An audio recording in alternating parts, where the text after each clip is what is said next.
হিন্দ মজদুর কিষাণ পঞ্চায়েতের রাজ্য কমিটির পক্ষ থেকে এক আলোচনা সভার আয়োজন করা হলো কলকাতার ভারত সভা হলে।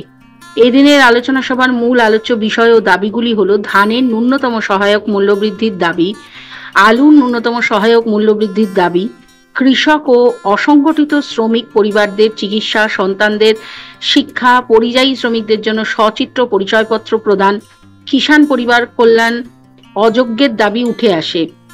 এদিনের আলোচনা সভায় জরুরি অবস্থা বিরোধী গণতান্ত্রিক অধিকার রক্ষা দিবস পালন করা হয়। প্রথমে মহান নেতাদের স্মরণ শ্রদ্ধাঞ্জলি দিয়ে সভা শুরু হয়। তার সাথে সাথে বিহারের মুখ্যমন্ত্রী বিশিষ্ট সমাজবাদী নেতা নীতিশ কুমারকে ধন্যবাদ ও অভিনন্দন জানানো হয়। এদিনের আলোচনা সভায় প্রধান বক্তা হিসেবে উপস্থিত ছিলেন সংগঠনের রাষ্ট্রীয় সাধারণ সম্পাদক অসীম রায়, ছিলেন রাজ্য সম্পাদক অশোক দাস, সহসভাপতি বিজয় সিং সিসোদিয়া, বিপ্লব কুমার বিশাল, ভোলা বাবু, ইউসিসি রাজ্য সভাপতি রবীন্দ্রনাথ চক্রবর্তী, আমন্ত্রিত বিশিষ্ট শ্রমিক নেতা সাধন তালুকদার, আসাদ আলী খন্দকার সহ অন্যান্য HMKP নেতৃবৃন্দ। আগামী দিনেও শ্রমিকদের স্বার্থে লড়াইয়ে নামবে হিন্দ মজদুর কিষাণ পঞ্চায়েতের সদস্যরা। সহায়ক মূল্য বৃদ্ধির দাবি, আলুর ন্যূনতম সহায়ক মূল্য নির্ধারণ উৎপাদন ব্যয় ভিত্তি করার জন্য কেন্দ্র রাজ্য সরকারের প্রতি দাবি, কৃষক ও অসংগঠিত শ্রমিক পরিবারদের চিকিৎসা, সন্তানদের শিক্ষা ও আর্থসামাজিক উন্নয়নের জন্য কৃষক। হ্যাঁ, নিশ্চয়ই সদুত্তর তো দেখুন, সঙ্গে সঙ্গে সবকিছু পাওয়া যায় না। একটা কৃষকদের মধ্যে একটা জাগরণ এসছে যে না, আলু ন্যূনতম সহায়ক মূল্যের জন্য যে হিন্দ মজদুর কিষাণ পঞ্চায়েত যে আন্দোলন করছে তাকে মানে একবারে নৈতিক ভাবে নয়, সামনাসামনি এসেও কৃষকরা আমাদের হুগলি, বর্ধমান এবং উত্তরবঙ্গের কৃষকরা আমাদের সঙ্গে যোগাযোগ করছেন, আমাদের সহযোগিতা করছেন। এবং সরকারের কথা যদি বলে, সরকার আজকে দেখুন নীতিশ কুমার যে চিঠিটা দিয়েছেন, আলুর বিষয় আছে, ধানের বিষয় আছে, তাহলে এটা তো আমাদের একটা অগ্রগতি। কারণ হচ্ছে যে একটা রাজ্যের মুখ্যমন্ত্রী তিনি হিন্দ মজদুর কিষাণ পঞ্চায়েতের যে দাবিগুলো শুনেছেন, দেখেছেন, করেছেন, তারপরে এই রাজ্য সরকারকে চিঠি লিখেছেন যে এগুলো সহানুভূতির সঙ্গে দেখা হোক। তাহলে আন্দোলন তো একদিনে সফলতা পায় না, কিছুটা তো সফল এখানে। এই জায়গা থেকে আমরা নিশ্চয়ই আমাদের অগ্রগতি হচ্ছে। উৎপাদন করছে আলু, সেই আলুর উৎপাদন ব্যয়টার যে পয়সাটা সেটাও যদি না পায়, তাহলে কতদিন কৃষক উৎপাদন করবে? আপনি বলছেন সাধারণ মানুষ ক্ষতিগ্রস্ত হবে। এটা দেখুন, সাংবাদিক বন্ধুদের কাছে বিনয়ের সঙ্গে বলছি যে যেসব 1 লাখ 1.5 লাখ টাকা যে মাইনে পান, যে 50,000 টাকা মাইনে পান, তাকেও কি কৃষকের দায় পড়েছে যে এইভাবে কম দামে খাওয়াতে হবে? তার সারের দাম বাড়ছে, জলের দাম বাড়ছে, পেট্রোলের দাম বাড়ছে, ডিজেলের দাম বাড়ছে, বিদ্যুতের দাম বাড়ছে, শ্রমিকের দাম বাড়ছে, তাহলে সে কোথা থেকে দেবে? তার যদি উৎপাদন ব্যয় বেড়ে যায়, আর যদি সেই উৎপাদন ব্যয় থেকে তার লাভজনক মূল্য না পায়, সে তো পাচ্ছেই না, তার থেকে আরো কমে যাচ্ছে। সরকার ইচ্ছাকৃতভাবে এটাকে ফল্ট করাচ্ছে, দাম নিচে নামাচ্ছে, ভোটের স্বার্থে নামাচ্ছে, দলের স্বার্থে নামাচ্ছে, জনগণের স্বার্থে নয়। কারণ কোল্ড স্টোরের আলু এবং উৎপাদিত আলু দুটো যদি এক জায়গায় এসে যায়, তাহলে আলুর দাম অটোমেটিক্যালি করে যায়। ম্যালথাসের তত্ত্ব অনুযায়ী যোগান এবং যে চাহিদা, সেই যোগান আছে, প্রচুর চাহিদা নেই, তাহলে অটোমেটিক্যালি দাম কমে যাবে। সরকার এই সিদ্ধান্ত চলছে, কিন্তু চাষি যে মরে যাবে সেটা দেখার দরকার। 80% মানুষ এই কৃষির উপরে নির্ভর করে পশ্চিমবঙ্গে।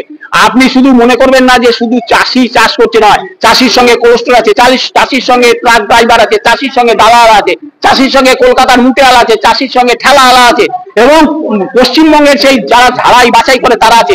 অন্তত 20টা লোক এর সঙ্গে সংযুক্ত হয়ে আছে। কোল্ড স্টোরে ভাড়া বেড়ে যায়, তখন তো কোনো কথা হয় না, কিন্তু চাষির যখন দাম বাড়বে, বাড়ার সঙ্গে সঙ্গে তাহলে অন্তত পক্ষে তার উৎপাদন ব্যয় নিরূপণ করে সরকার তার দামটা ঠিক করুক।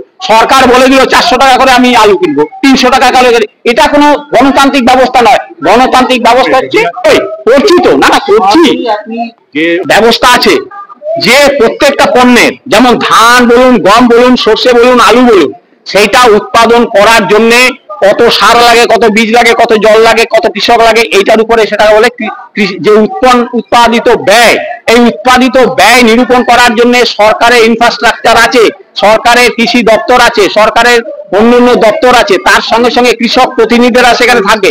সকলকে নিয়ে এটা বসে ঠিক করতে হবে। কারণ কোনো একটা রাজ্য সরকার বা রাজ্য সরকারের মন্ত্রী এটা ঠিক করতে পারেন না। এখানে যেটা হচ্ছে সেরকমই হচ্ছে, বলে দিলাম রাত্রিবেলা, বলে দিলাম সকালবেলা, ঘোষণা গেল এত টাকা, এটার উপর নির্ভর করে না। কারণ হচ্ছে আরো একটা শুনুন, সবাই এখানে আলোচনার সময় আমাদের রাষ্ট্রীয় সাধারণ সম্পাদক হিন্দ মজদুর কিষাণ পঞ্চায়েতে অসীম রায়জি আছেন, এখানের সহ সভাপতি ভোলাজি আছেন, আমাদের মহারাষ্ট্র প্রদেশের ভাইস প্রেসিডেন্ট আছেন, এখানে আমাদের এখানে সভাপতি, সহসভাপতি সকলেই জেলা সভাপতিরা উপস্থিত আছেন।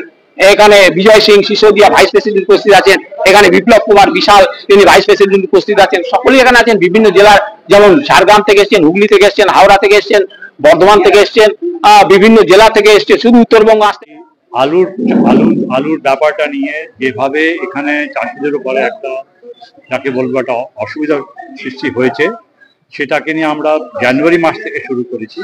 এই প্রশ্নটাকে আমরাই প্রথমবার আমরা আনলাম, এই আলুর চাষ, আলুর যে চাষের ব্যাপারটা, সেই ব্যাপারটা একটা ব্যাপকভাবে, যেমনি কিভাবে দাম তৈরি হবে বা কিভাবে দামটা ডিসাইড করা হবে, ওটার জন্য একটা গভর্নমেন্ট ফর্মুলা করেছে, একটা আয়োগ শুরু করেছিল। তার মধ্যে এই যতখানি কস্ট হবে সেই কস্ট হিসাবে তাদের দাম হবে, কিন্তু সেই হিসাবে কোনদিন কোথাও হচ্ছে না, কারোর সাথে কথা বলা হচ্ছে না। আর এই একটা যে বিষয়, সেই বিষয়টাকে নিয়ে একটা যাকে বলবো সিস্টেম্যাটিক ভাবে একটা আলুর যাকে বলবো মিনিমাম সাপোর্ট প্রাইস তৈরি করা উচিত। এটা একটা প্রথম করবে।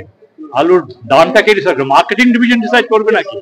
মার্কেটিং ডিভিশনটা হচ্ছে যারা পারচেস করে, তার মানে ওরা কি দামে দাম নেবে সেটা নিয়ে ওরা ডিসাইড করবে। কিন্তু আসলে এটা সরকার করা উচিত, এটা গভর্নমেন্ট ডিসাইড করা উচিত, এটা আয়োগের হিসাবে কিভাবে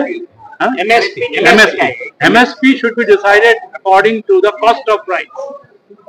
আলু চাষের জন্য কিভাবে দামটা হচ্ছে সেই হিসাবে, এটা আজকের না, এটা একটা ন্যাশনাল লেভেলের ডিমান্ড। আর যদি মানে এখানে যে সরকার, টিএমসি সরকার যদি সত্যিকারের যদি কৃষকের জন্য করতে চায়, তাহলে একটা আয়োগ শুরু করুক না।